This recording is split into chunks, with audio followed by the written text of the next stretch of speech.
All right, guys, I struggle with understanding mental health. We got my guy Reggie here. Let's talk about it.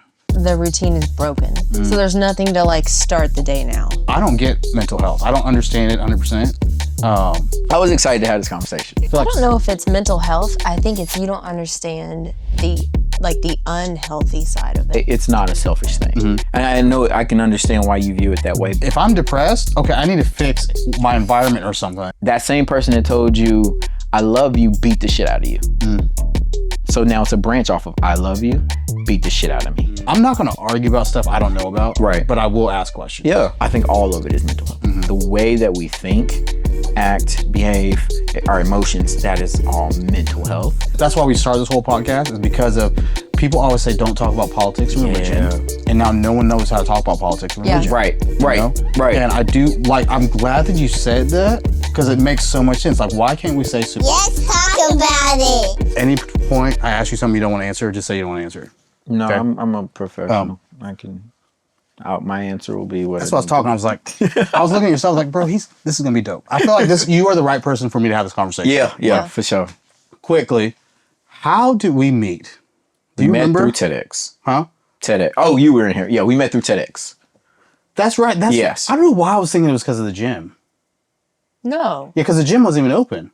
That was before you even did a talk. Yep. Is the one we we shot shot. before. Yeah, it was the one y'all shot. So y'all were there, and we talked a little bit, and And you said, I want to do a TEDx do talk. this shit. And Yeah. you did it, bro. Yeah. Was that the next year? yeah, Bro, have they posted your... they have.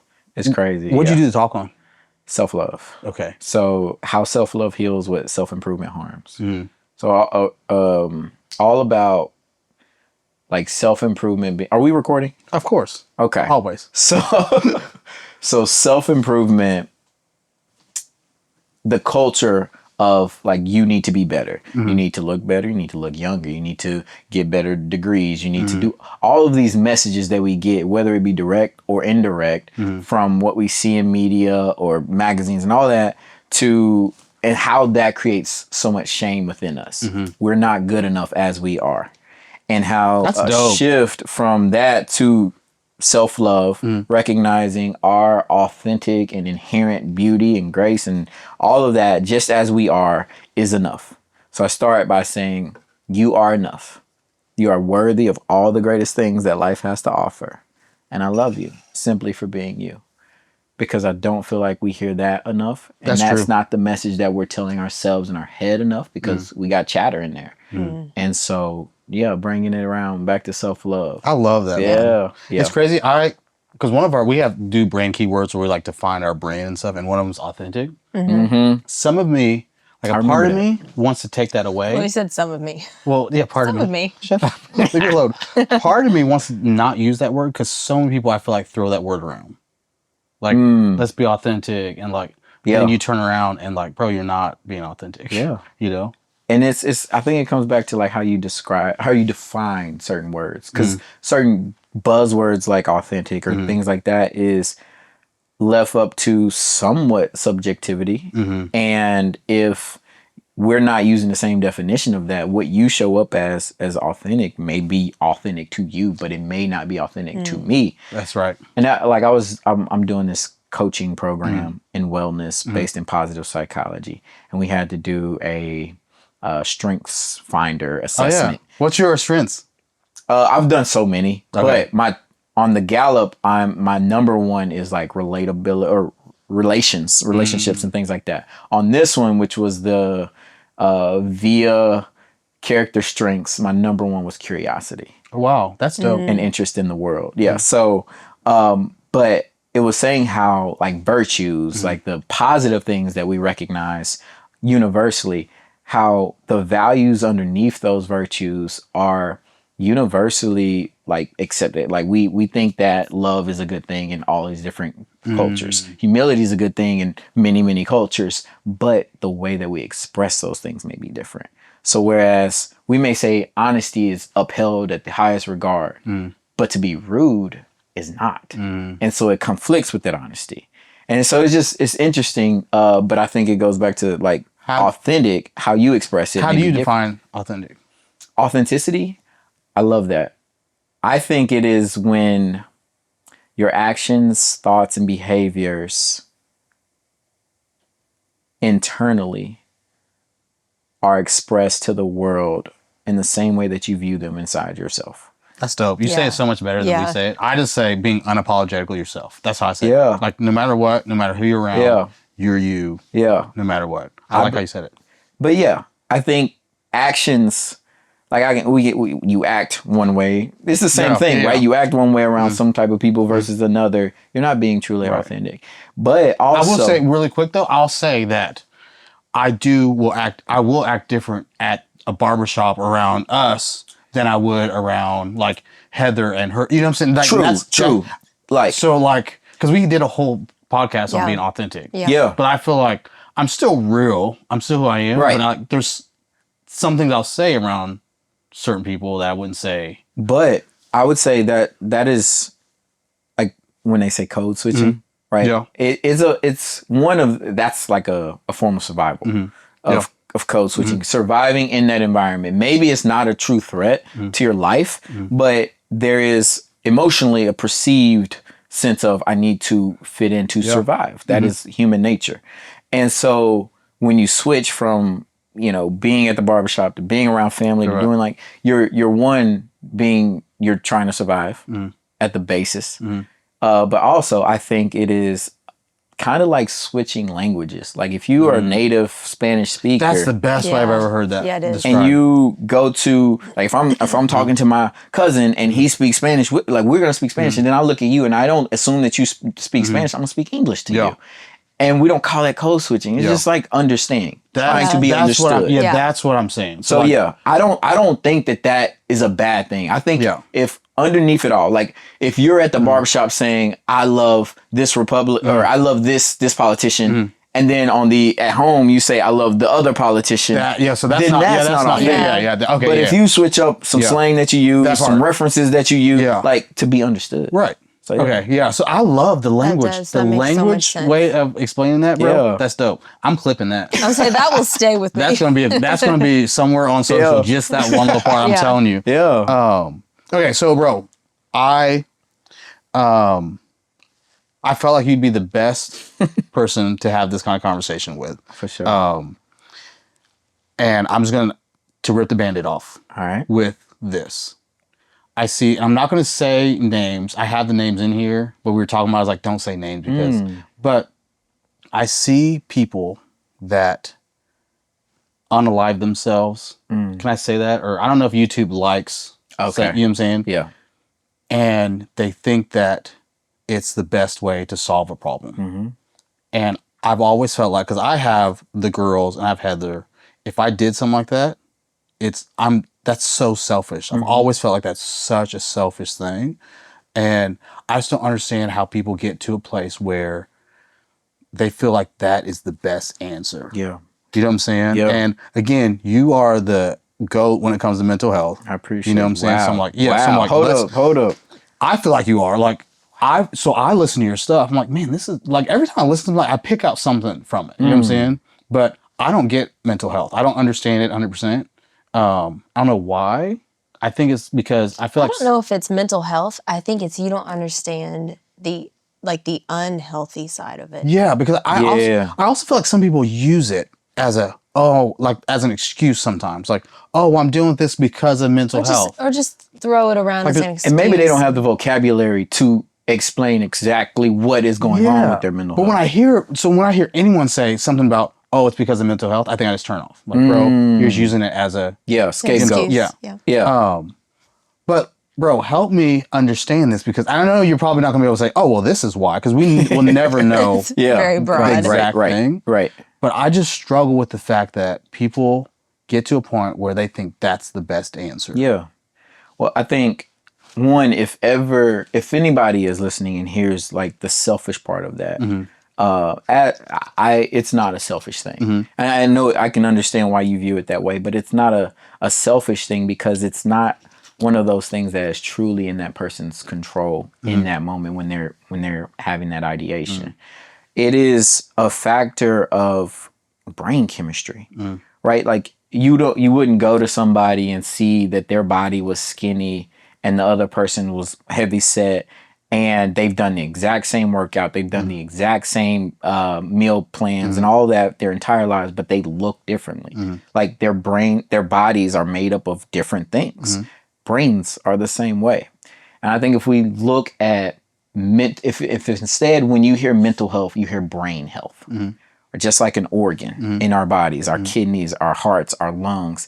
If you can understand how a lung could function poorly, or a heart could function poorly based off of inputs, the lifestyle, the environment, the food, all those different things contribute to something going wrong. The same thing happens to a brain, right? But the inputs may be emotional stressors. They may be abuse, trauma, neglect. They may be the food that you eat. Like all of it is interconnected. And so that person who feels that that is the route that they should take, it's not them necessarily thinking that that's the route. It's their nervous system being so dysregulated and their brain taking them down a pathway that fortunately it sounds like your brain hasn't taken you down, that says this is where it is. Like this is a solution, right? We don't believe that it's a solution, but their brain tells them that it's a solution. And those pathways are what you want to influence when you talk about mental health, because I was excited to have this conversation. So I was thinking about this. Okay, will you remember what you were going to say? Yes, I'm absolutely going to remember. Going back to comparing it to a skinny person and a person that's overweight. If you see that they're that way, I feel like what works for this person is going to be the same for this one. But if this person is trying to get their body better, why are they not trying to do something to make them get, you know what I'm saying? You can't do what everyone else is doing. So if I saw those two people, I would definitely train this one differently. To prevent it from. So I brought that up to say, like, two people, like you're a person, but you're going to have different experiences and different things that are out of your control that shape how it presents, how you present. And so like you can never wake up one day and be a white woman. Right. Well, I don't know.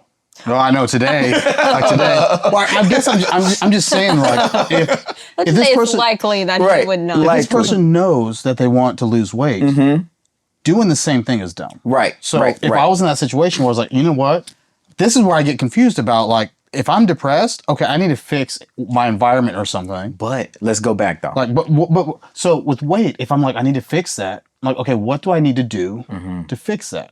Let's do that.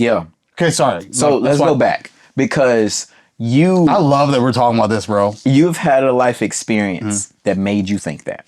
That's mental health, right? That's part of your mind doing what it does to get you down a path where if I feel bad, I'm going to do X, Y, and Z. Somebody else's path, their neural pathways, like when you were born, right? You have a brain. This is oversimplification, but let's say this is your brain. It'd probably be smaller than that.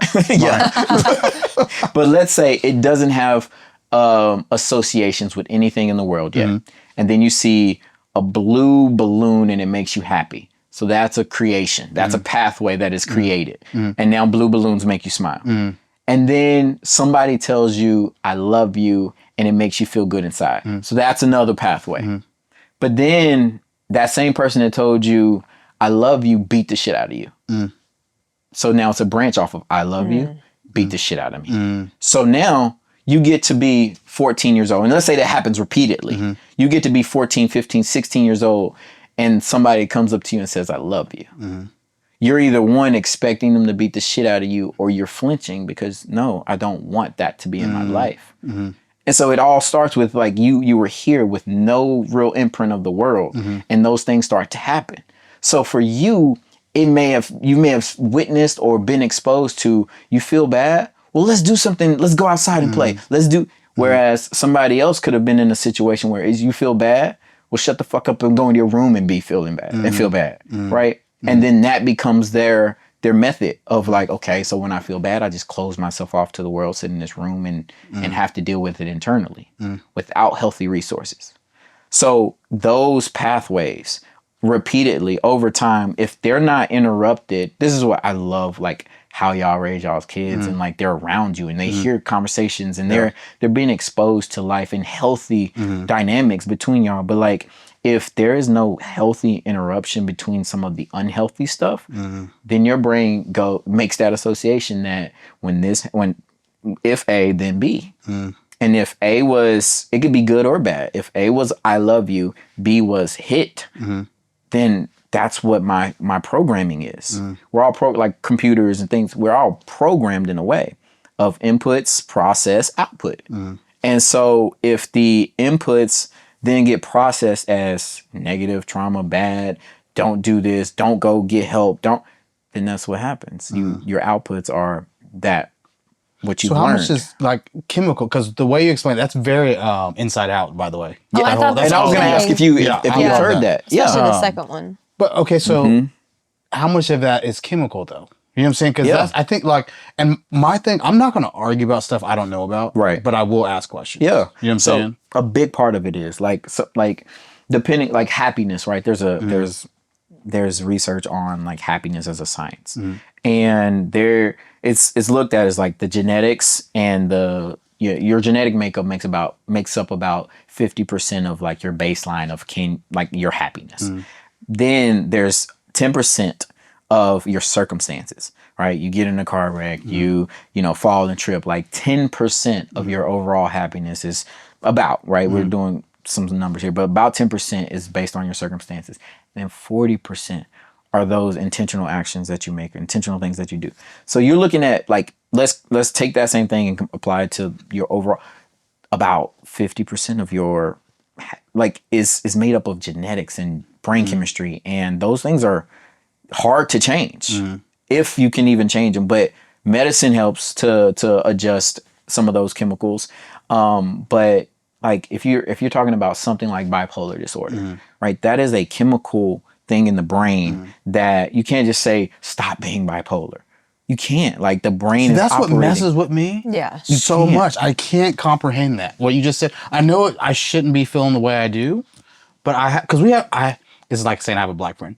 I have friends that say they're bipolar. You know what I'm saying? Yeah. I have friends that say they're depressed. I'm like, okay, well, do something about it. That's where I go. Yeah. And again, that's where you go because of past. Like depression and bipolar are two different things, right? In terms of like what they're doing to the brain. There are ways of getting your nervous. So let me go back. Your nervous system. You have your autonomic nervous system, which is automatic, which is gonna respond to the world. So you have a piece of your brain that is constantly scanning your environment for threats to keep you alive, because that is the most basic thing that we need to do to survive and continue our species, is to keep you alive.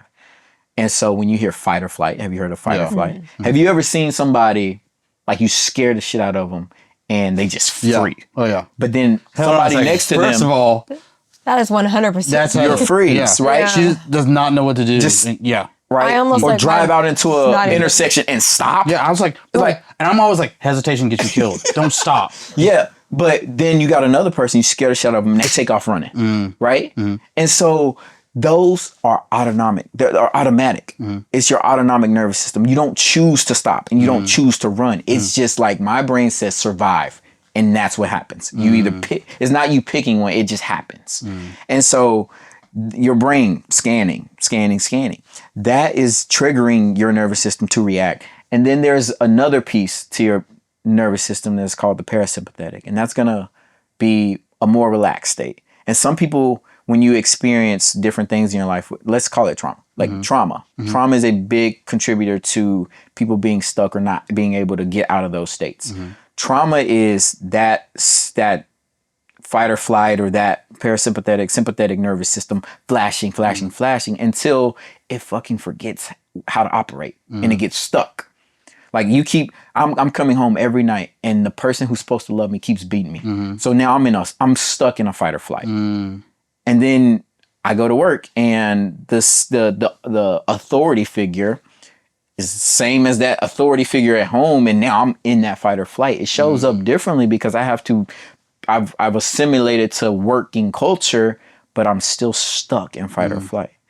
And when you're in that fight or flight mode, when you're not in a regulated state where you're calm and you're cool and you're able to process and take in and do math and do, your brain doesn't operate in the way of logic.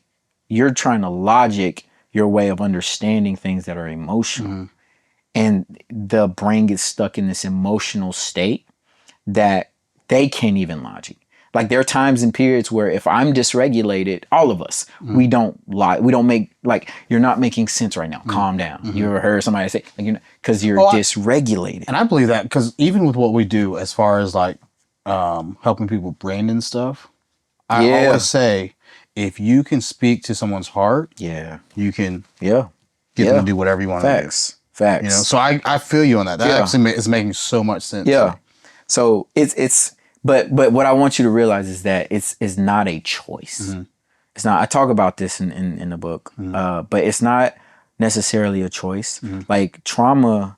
There's an author, Dr. Nadine Burke Harris, and she studied adverse childhood experiences, and those are significant traumas that occur before your 18th birthday. And there's a questionnaire that is done where it's, ranking, or not ranking, but it's a listing physical abuse, neglect, emotional abuse, neglect, sexual abuse, household dysfunction, different things like that. And they saw a correlation with, like, the higher your score was out of 10, the worse the health outcomes were later in life. So they did 17,000. The original study was done in 1997, 17,000 adults.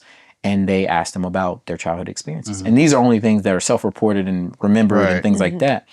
And found that, like 6 or 7 or more ACEs is what they call them. Your likelihood for unaliving yourself is 12 times more than that of somebody who didn't have any ACEs. And so, like, it is their brain adapting to the environments that they were put in and that harmed them, that said, we have to survive. Number one goal for humans, survive. That part of their brain is constantly on and on and on. And then it gets stuck on. Survive. You asking me to do math and I'm trying to survive. You're asking me to go to work and I'm trying to survive. And then it gets so unbearable that the brain is like, no, there is better. And it's off. And so there's a lot of research, and I think a lot of it is related to trauma. And if you haven't, I tell people this, if you haven't experienced trauma, it's very hard for you to understand what a traumatized brain would do, think, or say. But so let's take these glasses. Like, take each one of those ACEs and scratch my glasses against the ground. And then you do that 10 times. I have 10 out of 10 ACEs, right? So this is real life, like complex trauma, 10 out of 10 on the ACE score. I put those scratched up glasses on and I can see perfectly out of them, but they have been influenced by filtering, right? You put them on and you're like, I don't know, I can't see anything. That's what it's like walking through life. It's like we see the world differently. I sit in a restaurant and I have different signals that are coming to my brain and telling me things than yours if you haven't experienced what I experienced in that same scenario. And so I think, like, as a person, if you haven't had that trauma, if you haven't experienced that trauma, it's about empathy and understanding and trying to get to a point to understand, okay, I have not walked in your shoes. I can't walk in your shoes, but through story, which I think storytelling is one of the greatest ways to connect, I can start to gain an understanding and recognize that I don't understand fully, but I can know that your experience is different. And so, yeah, it's a lot. It's a lot. That's good. And so trauma, though. So you said people that I have all these notes that I'm supposed to be going over. I'm like, I feel like we're way off of. I'm like, I just put my phone down. But it's good. Because I've had family. We've had family that, like, have gone through this stuff. Yeah. Like, we've been raised in the same house, whatever. But trauma. So my mom died. I feel like that's traumatic. But that might not be as traumatic as something else. You know what I'm saying? And so that's where I go back to. It's for you too, though. That's where I go back to, bro, my mom died. I still didn't act well. You know what I'm saying? And it sucked. I don't know. Like, me and mom were tight. Like, called her all the time. You know what I'm saying? And like, there were 6 of them, and she still called him her baby. Yeah. So they so that it hurt. Yeah, you know what I'm saying? for sure. But I think I used the gym to really like get through that. I'm just trying to figure out what trauma. I don't want to experience it or even speak it. But what trauma would it take for me to understand? You know what I'm saying? Like, I hope you don't. I know I don't I want hope you to. don't, I never honestly. want that to happen. But it's just like, well, look, and I always trauma say this. is not. Go ahead. If anything happened to her or the girls, I always tell the people close to me, guys, if you're watching this and you hear anything happen to them, find me. Yes. Because I do think that if something like that happened, I don't know what I do. You know what I'm saying? And because that's like, obviously I care about everyone, but like them 3 right now. Yeah, for sure. Yeah. But listen, trauma isn't what happened. It's your body and your mind's response to what happened. So take your girls out and go hunting. You kill a deer. One girl's going to say, this was fun. The other one's going to say, what the fuck just happened? They don't choose that. They don't choose to see that as a traumatic experience. That happens within them internally. Their brains, based off of this one thing that they experienced that they compounded over many, many years, and their brains are just processing it. Their bodies and their little bodies are just processing it. And then an event happens. Something happens. You see, I mean, we have, something that I feel is very traumatic for our entire nation of a school gets shot up, right? Or a plane crash. Like, these things are traumatic events. They don't necessarily turn into trauma or PTSD for everyone because it's how their bodies process what happened. And if you've had experiences where big things happen, there's loss, and then you get to sit down with somebody who can say, hey, that loss wasn't directly a result of you having the thought that you had the night before. It could have been totally unrelated, but you sat down in your bed as a kid and you were like, man, what would happen if everybody in the world died and then somebody died the next day? And then you blame yourself for the rest of your life. And you don't have that buffering experience to say, it wasn't you, that wasn't anything, like, it was this. Like, tell me what it is. That doesn't always happen for people. And even if it does happen for people, their brains are still just processing it based off of the best that it can with the information and the support that it has. And so, like, I think that, like, you take your girls, any situation, right? Are they twins or close in age? Twins, right? Yeah. So they have so much of the same genetic makeup. They have, they're so different. Exactly. Yeah, they're so different. Their personalities, right? Their personalities, their behaviors, their interests. Though that is mental. It's their brain, right? Making them interested in one thing or the other. Where you make the delineation between, like, mental health or not, like, I think all of it is mental health. The way that we think, act, behave, our emotions, that is all mental health. But when it's poor mental health, it's a result of experiences, likely trauma, that have gone unaddressed, or without any buffering experiences, without any supportive people around to help them understand and process that in a way that doesn't result in them internalizing negativity. I love that. I feel like, and not to, like, pat ourselves on the back, I feel like we do a really good job, and I hope this helps, because I don't want them to ever end up in a situation where they have, like, they feel like that's the best answer is, like, but I'm like, the deer situation, we went to go, this is how we handle everything. I'd sit them both, say, hey, listen, we're going to go deer hunting, and we're going to kill a deer. You guys understand that, right? Like, I'd have this conversation with them beforehand. Yeah. How are you going to feel about if we kill a deer? You know what I'm saying? Do you think this is something you want to do? So I would have that and have that conversation with them. And I said, listen, afterwards, if you feel any kind of way, let's talk about that. That's, you know what I'm saying? Like, again, so that's what I'm saying. Love like, how y'all do that. But so I'm hearing a lot of, with mental health, it's a lot of the environment you're in. Yes. And because I'm being selfish by doing this whole podcast anyway, is because I want to make sure that I'm doing everything I can to set them up. You know what I'm saying? Dope. Having this conversation with you, I feel like you should be charging me or everyone watching because the info you're giving. You know what I'm saying? Like, because I want to do everything I can to make sure they're in a good mental place. And hearing you say that about the environment just shows me that it's way more important than I think it is. Yeah, you know? It is. And everything you have explained and the way you've explained it makes so much sense. Yeah. Yeah. And so, like, the environment is huge. The experiences, the buffering experiences are so huge. Because stress and like traumatic events are going to happen. So how do you prepare someone for that happening and then process that after it happens? But for instance, like my parents weren't y'all, and they didn't communicate to me in the way that you guys communicate to your children. And so when I'm young and I see that, oh, someone died that's close to me, I can't go home and say, why did that person die? I couldn't ask questions. Questions were bad, but my number one strength on this assessment is curiosity. I'm just curious, and I want to know. I did. Sorry, I'm going to cut you off. I'm the worst at cutting off. I see the post on Threads about how you probably dealt with this growing up. If your mom or dad told you to do something, you just did it. You don't say why.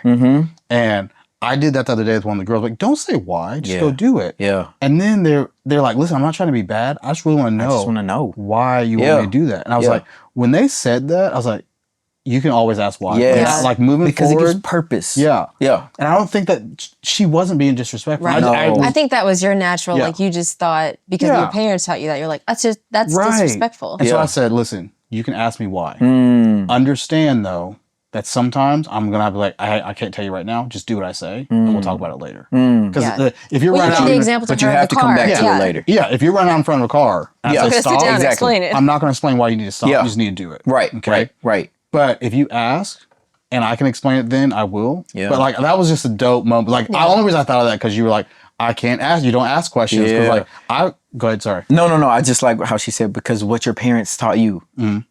Right. That is so much of how we learn how to take care of our mental health or not, how we deal with certain situations that could be very stressful, how we deal with conflict, like any interpersonal relationships and how you show up in that relationship is a reflection of your mental health, right? Living with complex trauma, like one of the biggest like symptoms is like impacted interpersonal relationship because complex trauma is prolonged trauma over a period of time.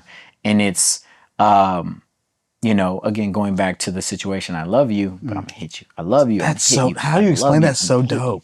Right? And so now in my interpersonal relationships, I'm head over heels with this girl. She told me she loves me. Something's bad around the corner. Something's bad around the corner. And that's learned behavior. And then, but it's learned and ingrained over a period of time that it becomes those neural pathways that branch off from that little bitty baby brain. And so there are like neuroplasticity. This is what my TEDx was alluding to. I didn't say the word neuroplasticity just because I didn't want to go over people's head, but it's the brain's ability to adapt and change. And so, yes, we had this I love you hit, but through work and therapy and healing, and being in different environments around different people, healthy people for you, you can get to I love you and it doesn't go to hit, it goes to and we can hug. And so through healthier relationships, through healthy intervention, you can start to change the brain. So it's not an end, like, and I think my brother would be okay with me saying this because I shared in the book, but my brother at one point had SI, ideation, around unaliving himself. And I honestly, I understand why you don't want to say the word because of YouTube, but I think that is stigmatizing and I hate that. So let's just say it then. Yes. Like, I don't care. So I don't know how, because we haven't talked, have we said suicide? Oh no, we did when Janelle was talking about hers, remember? She did. Okay. Yeah, so we can't, let's say, bro, if no one sees it, no one sees it. Yeah. You know what I'm saying? Right. I agree with you. Yeah. Because I feel like people, sorry, really quick. Yeah. That's why we started this whole podcast is because of people always say don't talk about politics and religion. Yeah. And now no one knows how to talk about politics and religion. Right. Right. And I do, like, I'm glad that you said that because it makes so much sense. Like, why can't we say suicide when that's what it is?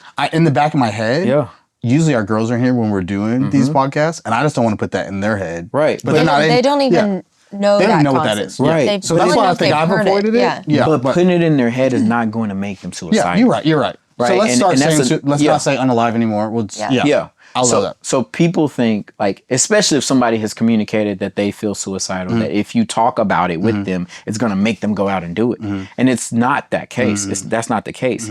It's when we hide away, when we don't say the words, when we don't talk about the things, then we create this sense of shame. Like I'm feeling something that they don't even want to talk about. Then I must be bad. Yeah. And I'm already feeling bad. I'm already feeling shameful because I don't want to be here. Yeah. And so it's like, no, like there are a lot of people, more people than who actually complete a suicide. And listen, complete a suicide, not commit, because commit is a crime. And if you're harming yourself, if you're going through a mental health struggle, it's not a crime. It's a health struggle.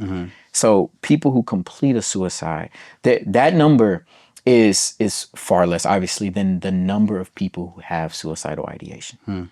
A lot of people have it. Some people have it for brief moments, and that doesn't turn into, oh, you're suicidal. Some people have it for their entire lives and don't complete it. And so it's not one of those things to shy away from in the conversation, because just talking about it isn't going to make somebody do it. Yeah, I love that. I'm so glad you brought that up. Yeah. Let me ask you this. So let me get back to the your story. brother. Yeah, yeah.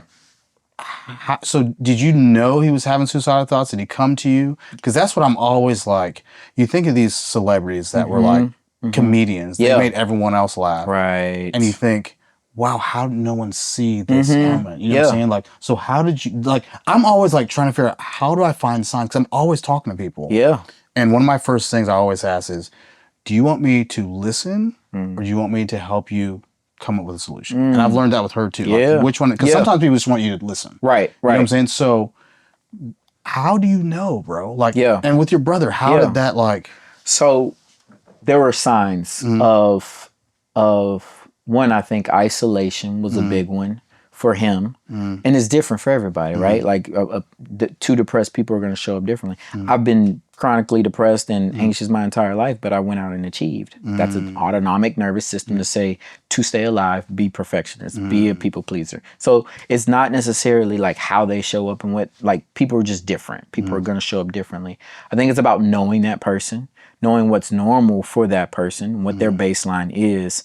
And then when things start to be abnormal for prolonged periods of time, being very curious and compassionate, judgment-free, understanding that they are suffering inside their bodies. So to not add more suffering to it by being judgmental. Like questions to avoid is why? Like why is a very judgmental type question. Why? Really? Why?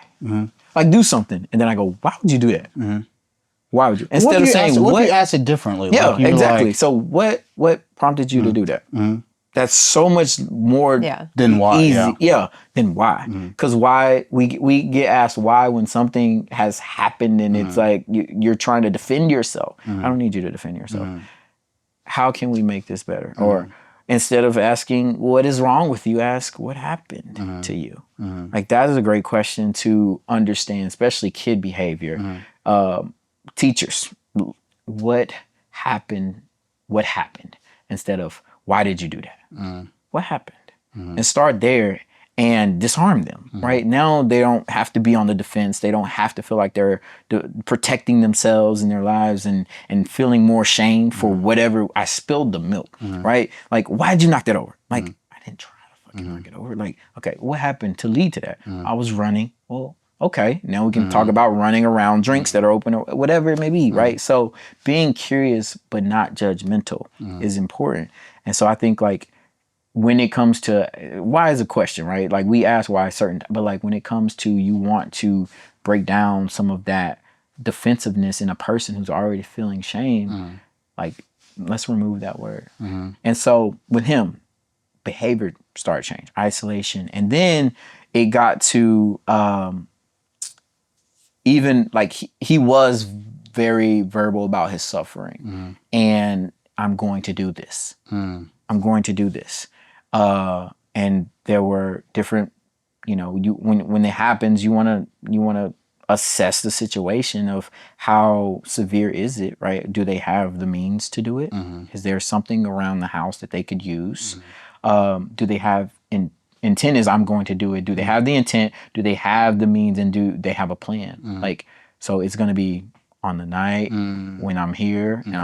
So those things heighten the severity of it all. And it's like, we need to act fast. Some kids will say, I want to kill myself.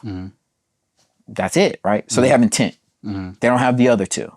And it's like, okay, so it's still severe. We still want to take it seriously. They are screaming for help. They're screaming for love. They're screaming for, and sometimes we say that person just wants attention. Give them attention. They want attention because they're suffering on the inside.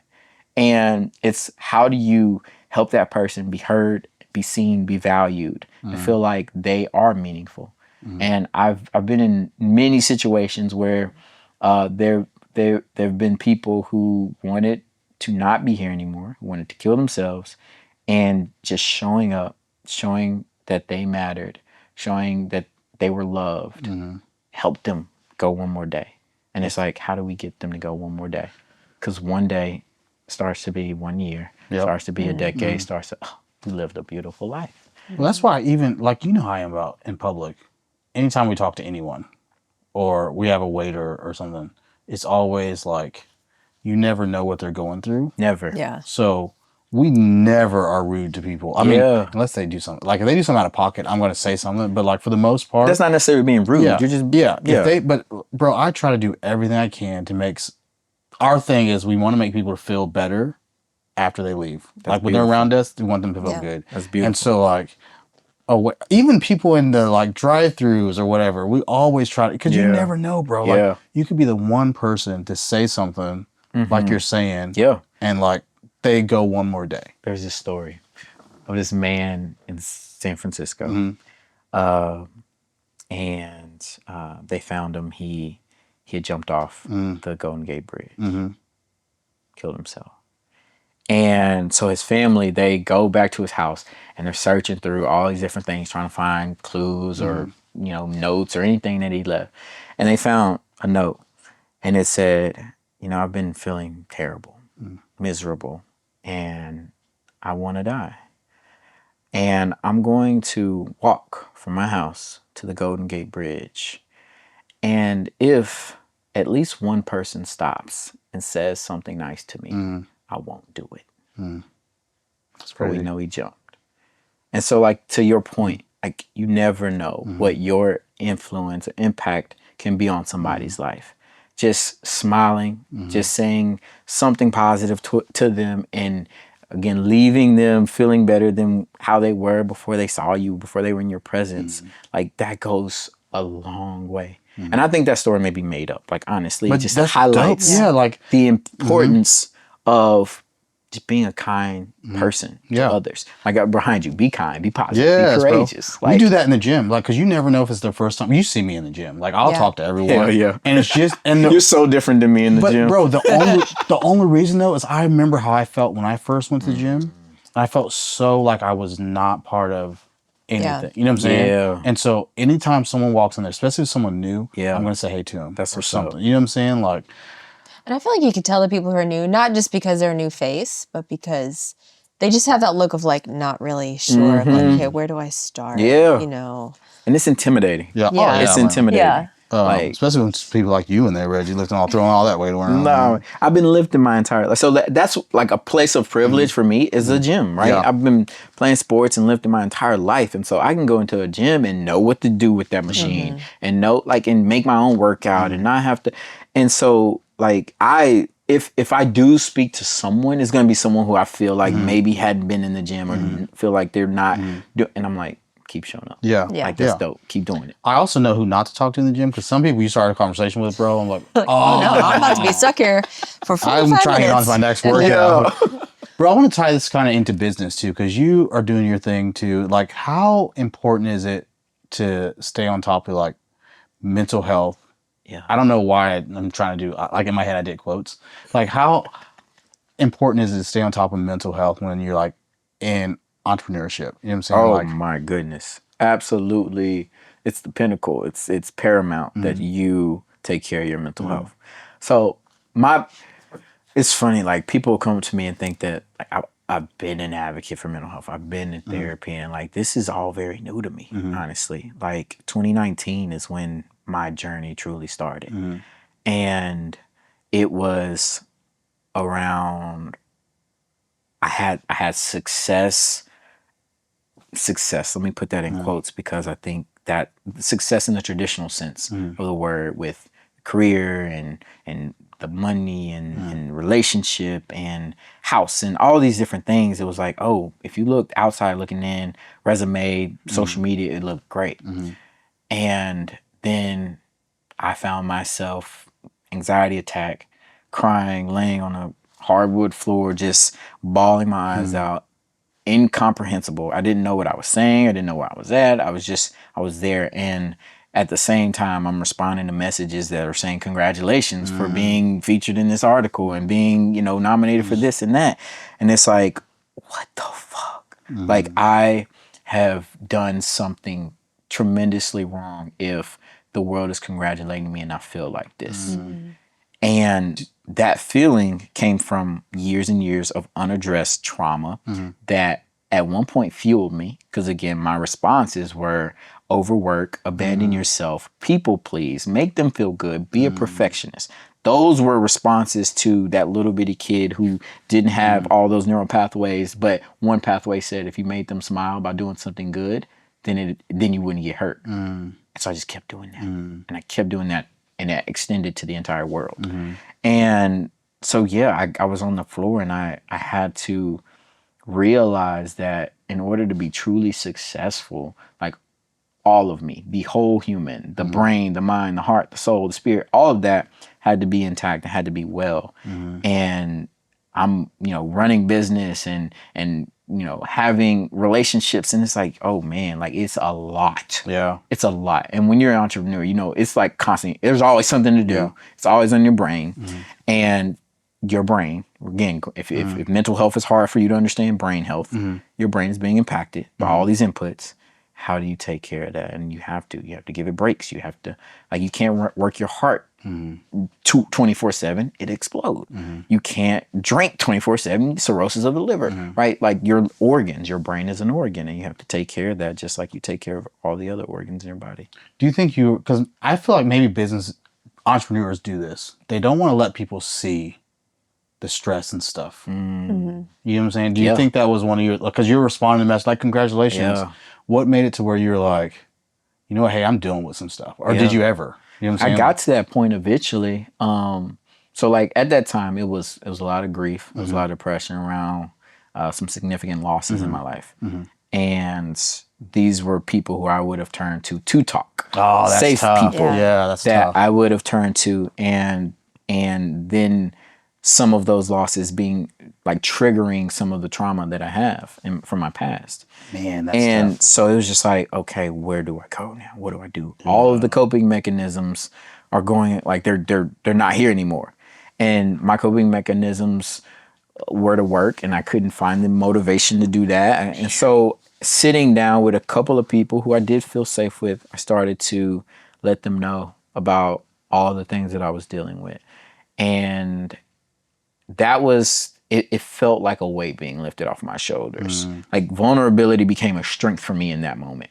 That's why I started the podcast, Vulnerability Muscle, right? Because it's viewed as a weakness, because we see vulnerability as like that thing that if somebody found out, they could use it against us. Yeah. And it's like, but what if you are in control of the vulnerability and you get to tell that story and you share it from a place of empowerment to uplift you, connect you, heal you? Because when you keep it in your chest and when you internalize it, it's heavy. And it's like, no, I can let you know, because one thing I found when I wrote the book was that a lot of things I internalized for most of my life of I'm just dealing with this alone is that no, a lot of people are experiencing similar stuff. And when we understand that and we have grace for that experience and we start to love ourselves through that, we don't have as much shame about sharing the things that are vulnerable. And so it's just been a blossoming of like, the more vulnerable I get, the less shame that I feel and the more self-love that I have. And like, that's a equation that I want to see continue, not just for myself, but for everybody. Yeah. And then, so you were saying it earlier, when you do business, when you're running stuff, it's stressful. That's just part of it. Yeah. Are there signs for when stress is turned into something more than just stress? I think it's something different for everybody. For me, like I'll notice, it's so counterintuitive, but like I abandon my self-care routines because it's so stressful, and one of my responses is to overwork and abandon myself. So when I see I'm up and it's midnight and it's 1 o'clock, it's 2 o'clock, I'm still working. Oh, we're going down a path because I can easily fall into that path, and that path gets again celebrated by the world, gets awarded, and I wake up the next morning, all my to-dos are done, but I'm feeling miserable. And so, like for me, it's falling back into unhealthy patterns, and whatever that may be in your life. It could be eating, it could be drinking, it could be, and like doing those things may be a sign. But I think if you don't remember the last time you took care of yourself and like really just sat down and took care of yourself. I like to incorporate breath work into my everyday, meditation and breath work into my everyday. Journaling has been a huge part of my life. And so if I'm not doing those things and instead replacing them with work, then I'm doing something wrong. Because now I'm neglecting the things that actually propel me to be an even better entrepreneur, an even better business person. And it's not sustainable. That's where the burnout comes from. And so to keep going at a pace that is sustainable, that is scalable, I have to continue to pour into myself. I say self-care is sacred, not selfish. Self-care is sacred, not selfish. And if I abandon that, then I end up harming others. Maybe not direct harm or physical harm, but like harming my clients or harming my, different people that I work with. And so it's like, no, I gotta take care of me. And luckily we have the dopest clients because, like, bro, when I don't go to the gym, I don't know if, she's like this too. Are you like that? When you don't go to the gym, you just feel weird. Like everything's off. And so our clients know that from a certain time in the morning till after we're done, don't try to call us. We're gonna be in the I got a question. What's that? What does feeling weird look like or no, seem like? So things are just off. Like I feel like, man, why do I feel like this? Yeah, I was What is this though? I want to hear that. So I feel like it almost feels like you had something on your list that you didn't get done. And I hate that feeling of something being unfinished. And then just being able to focus on what I'm supposed to be doing. You know what I'm saying? Being in a place where I'm like, okay, cool, let's handle this. Because my thing is like, you go to the gym, that's probably the hardest thing you're going to do. For me, it's the toughest thing I'm going to do all day. And if I can kill this, anything else comes after it, I'm be straight. You know what I'm saying? But when I don't get that, I just feel like, bro, what is happening right now? I think mine is partly like that too, but it feels like the routine is broken. So there's nothing to like start the day now because like every day is like this, and then all of a sudden it's not that. So then, well, what do I start with? What do I pull from? It sounds like, so, because you mentioned like not truly grasping mental health, right? It sounds like your workout routine prevents some anxiety. Because the weird feeling, right? Your word for it is weird right now, but what if it's something else? What if it's not weird? So, bro, for anxiety, I always say this. Now, you probably will hate me for this. I feel like anxiety happens when you're not prepared. That's how I've always felt. Like if I'm going to go, like you speak, if you're going to go speak and you're not prepared for that talk, you're going to probably have way more anxiety than you would if you weren't. And like if we're going into a shoot, obviously you're always a little bit nervous. I feel like I'm always that way. I'm a little bit nervous every time. Like, man, I don't want it to go wrong. But if I'm unprepared, then I feel I'm like, okay, why do I feel like this? What if it's like something emotional that you can't truly prepare for? Like, what do you mean? Like, how do you prepare for,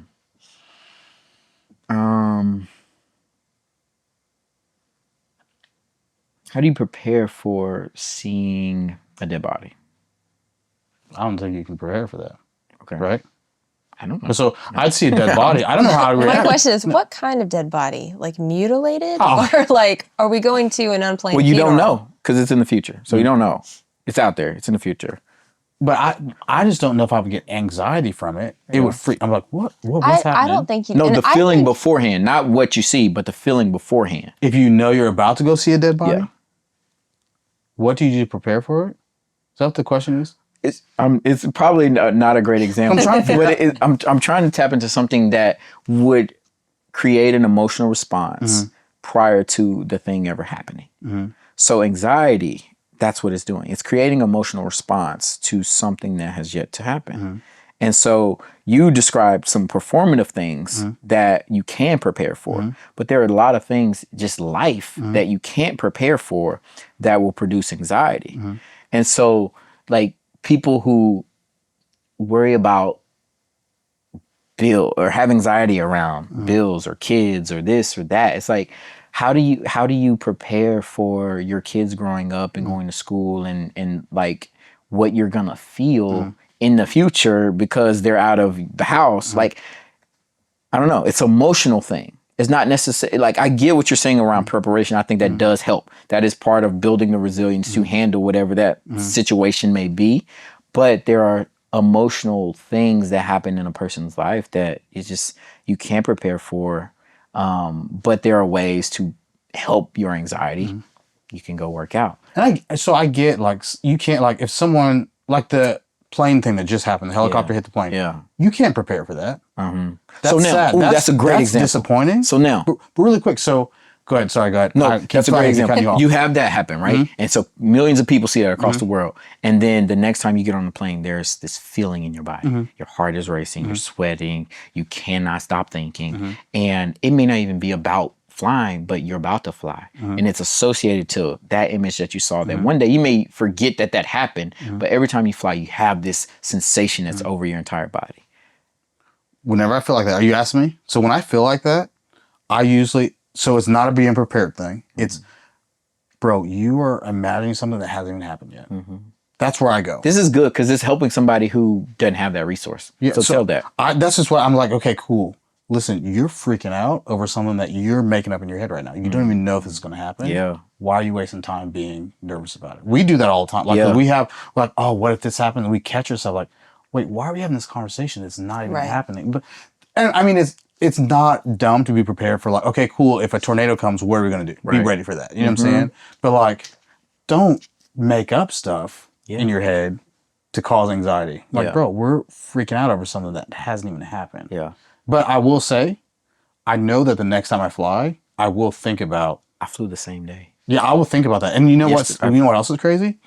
I was supposed to do a shoot. I don't know if I'm supposed to say this on there. I won't say it. We were supposed to be filming around that location. I was going to that exact airport. And I was like, man, imagine, like, that could have sucked, bro. Yeah. I wasn't on that flight, but still, you think about that. Right. Same time, same area. Yeah, I was going to, but it's like, man, that could have been a few days early. Right. You know what I'm saying? Or, right. But it's like, I don't know. I again, it's one of those things of what you said makes so much sense because, like, I will think about that next time I fly. Yeah. Even like 9/11, bro, this is so, like, listen, this is like when people say, I'm not racist, but, bro, I still struggle every time I see someone get on board that looks like Muslim or something like that. And I'm like, but I have to check myself. You know what I'm saying? Because, like, it does go and I'm not going to fake like it doesn't. It does go through my head. I have to check myself, like, bro, what? Yeah. But I don't think you act on it either. No, but not saying that makes it okay, but I mean, it's an implicit bias that is there because of the past experience. And there's trauma for our nation and more of the world because of that. But you logically, right, this is great because your logical brain is like, I can't associate, everybody in this religion or everybody who wears clothes like that to that. That's logic. But the emotional part of you, that downstairs brain that's trying to keep you alive still triggers. It still flashes. And so that is part of mental health signaling to you. Like, it's about survival. You don't want that to happen to you because it's gonna unalive you, right? No, we're not saying unalive. Wait. But you know what? I do want to credit you because I know that happened recently, sometime within the last year. And because I know him so well, I was like, I am not even going to look at him because if he looks at me, it's going to be like, don't think that.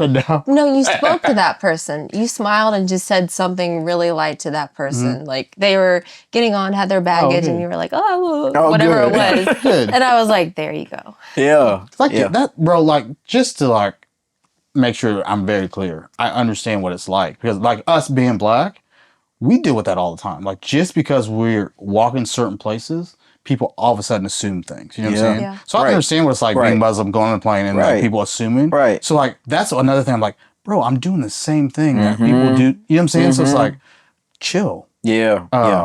But again, that's one of those things where because of something that happened in the past, with what you're saying with the plane. So like, yeah, that makes sense, bro. Yeah. Makes sense. And you were talking about how do I prepare for things? Like, how do you prepare for events like that? Right? Is that what you asked? Something like that. Like something that is emotional. Like that is an emotionally driven feeling that you get around a person where like how do you prepare for it? It sounds like you do something like you make yourself comfortable in a situation. If you do that often, if talk to this person, humanize that person. Oh, this is a person. Yeah. Right? At the end of the day, it's a person. And it's not a terrorist. Right? Like we do that a lot. We generalize people and we assign things to people that are their people first. That's a human first. Right. So yeah. But I want to go back to what you talk to yourself. You're like, this isn't real. Yeah. The fear that you have about something it just isn't real. You said a question to yourself, why are you thinking this? That's a judgmental thought even to yourself.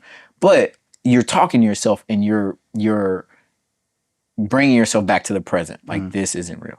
So for somebody who is dealing with that, like I've learned to befriend the anxiety, right? I appreciate you for being here because you're trying to protect me. I don't need you in this moment. This man that I just said hello to is not going to harm me or this plane. So thank you for what you've done and saving me and serving me in my life. We don't need you right now. And so if you can befriend, like recognize it, I'm feeling this, see if you can connect it to why you're feeling that.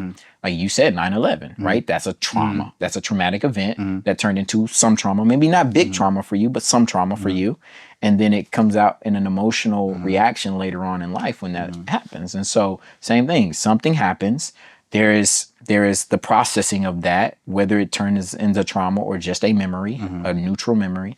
And then the emotional response that comes out of it, if it is trauma, how do you process and remember, okay, this is where it started. My body is experiencing it as if it's happening today or happening right now.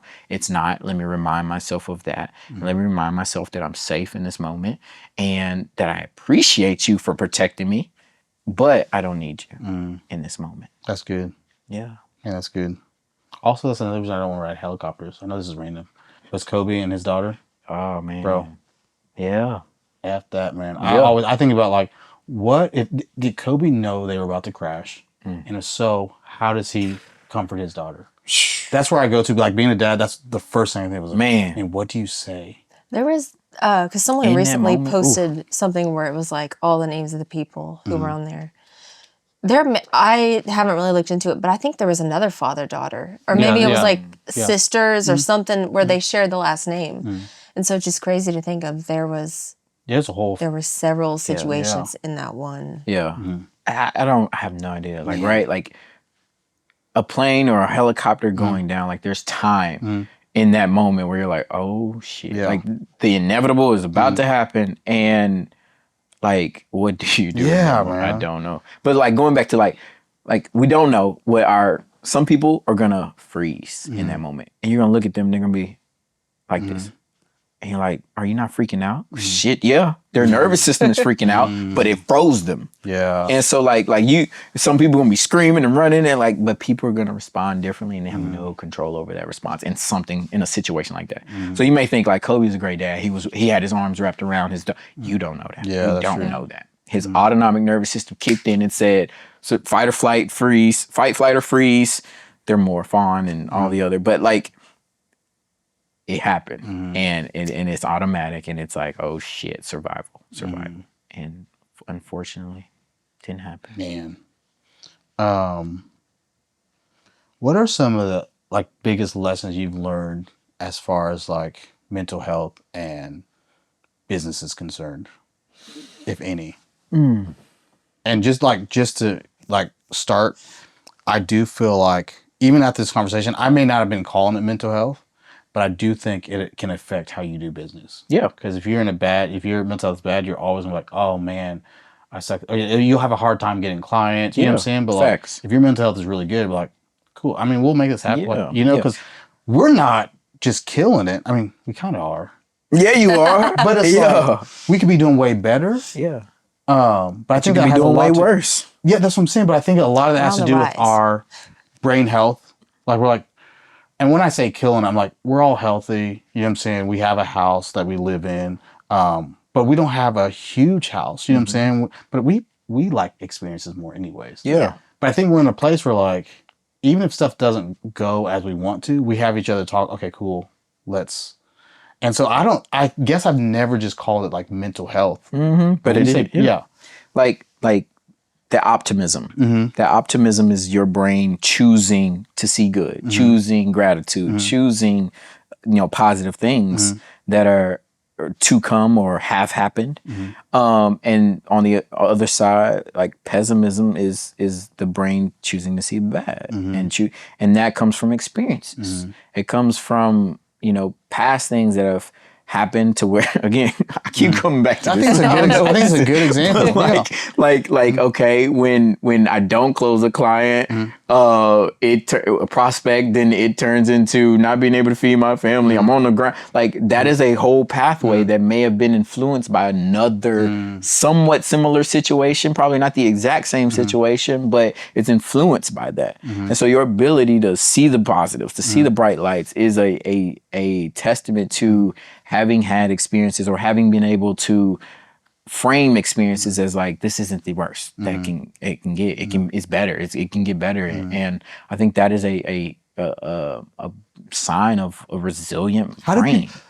How do people get there? Because I say, like, if you're looking for, when we decided, hey, we're going to buy a truck, we want it to be black, we saw those black trucks everywhere. Yeah, definitely. So, like, how do you get someone to where whatever they're going through, they stop seeing the negative part of everything? Like, and is that even possible to someone that has, like, you know what I'm saying? Like, it is you have possible. chemical stuff happening. Yeah, it is possible. Like going back to neuroplasticity, it is possible, because I think there are many people who find themselves and saying, like, this isn't gonna work. I've been doing therapy and it still ain't gonna work. Like, I'm not healing. It is possible. I am testament to that. With 10 ACEs, with lifelong trauma, with like severe stuff that has happened to me, and I am in a place where I know that it works. And so it is also, you have to have motivation for it to happen.